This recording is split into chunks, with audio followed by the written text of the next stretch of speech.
Sabe aquele sonho que a gente acorda e pensa, mas o que foi isso? Um sonho que parece totalmente sem pé nem cabeça? Pois é, hoje a gente vai mergulhar na lógica secreta que existe por trás desses mistérios todos, usando as ideias da psicanálise para tentar entender o que a nossa mente está de fato querendo dizer. Essa é a grande pergunta, né? Acho que todo mundo já passou por isso. Acordar depois de uma noite cheia de imagens que simplesmente não se conectam, não fazem sentido, e aí fica aquela pulga atrás da orelha. Será que existe alguma ordem, alguma lógica por trás desse aparente caos? Então, segundo a psicanálise, a resposta é um grande sim. Sonhos não são coisa do acaso, não. Eles funcionam, na verdade, como uma mensagem secreta, que vem lá do nosso inconsciente.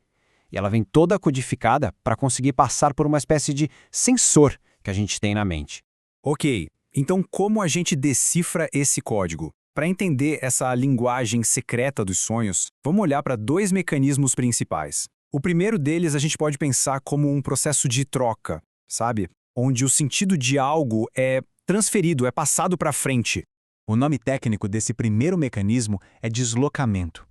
A lógica é a seguinte: a mente pega uma emoção muito forte ligada a alguma coisa ou pessoa, algo que talvez seja difícil de encarar de frente, e simplesmente transfere essa emoção para um outro símbolo, um símbolo que parece mais neutro, menos ameaçador. E aqui está o pulo do gato. A carga emocional, a importância daquela ideia, continua a mesma. Ela não se perde. O que muda é só a cara dela, a imagem que a representa no sonho. O significado fica, o símbolo troca. E essa troca pode ir longe, viu? É quase como uma corrente. Vamos pegar um exemplo clássico. Pensa num sentimento reprimido, como uma agressividade em relação à figura da mãe. A mente não vai mostrar isso de cara. Em vez disso, ela começa a deslocar. Mãe tem a ver com casa, casa tem a cozinha tem o fogão remete à comida. No fim das contas, a emoção original está lá no comecinho da linha, mas o que aparece no sonho é outra coisa.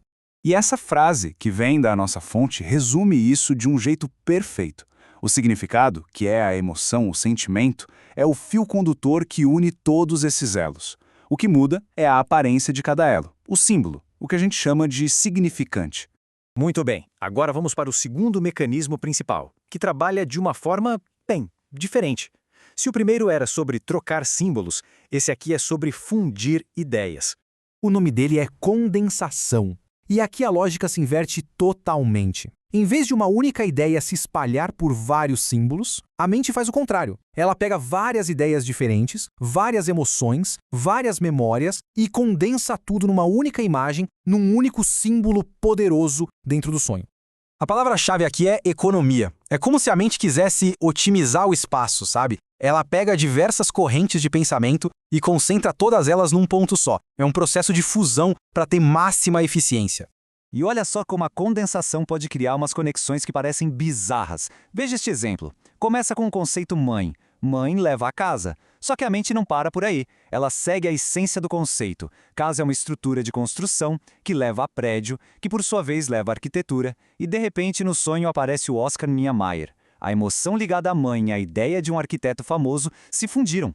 É justamente esse processo, essa condensação, que explica por que os sonhos muitas vezes parecem surreais. A mente está o tempo todo conectando coisas que, na nossa lógica do dia a dia, não teriam absolutamente nada a ver. Certo. Então, para deixar tudo bem claro, vamos colocar os dois lado a lado. Vamos comparar como esses dois processos constroem a arquitetura dos nossos sonhos. Esse quadro resume tudo de forma brilhante. De um lado, no deslocamento, a lógica é de uma corrida de revezamento. Um único significado, o bastão, vai passando de mão em mão para vários símbolos diferentes. Já do outro lado, na condensação, a imagem é um funil. Vários significados diferentes são derramados juntos e saem como uma coisa só, um único símbolo. São as duas lógicas opostas que formam nossos sonhos. Tá legal, mas por que tudo isso importa, afinal? Entender esses mecanismos não é só um exercício intelectual. É, na verdade, uma ferramenta poderosa para a gente olhar para dentro. Porque, no final das contas, entender o deslocamento e a condensação nos dá um tipo de mapa do nosso próprio inconsciente. Esse mapa revela que por trás de todo o caos aparente dos sonhos, existe sim uma estrutura, existe uma lógica própria. E isso se torna uma ferramenta incrível para a gente entender como a nossa mente funciona e começar a decifrar desejos e medos que muitas vezes a gente nem sabe que tem. Então fica aqui uma reflexão final. Na próxima vez que um sonho totalmente sem sentido aparecer, talvez valha a pena olhar para ele com um pouco mais de atenção, porque talvez seja justamente ali, no que parece mais ilógico e absurdo, que esteja a mensagem mais importante.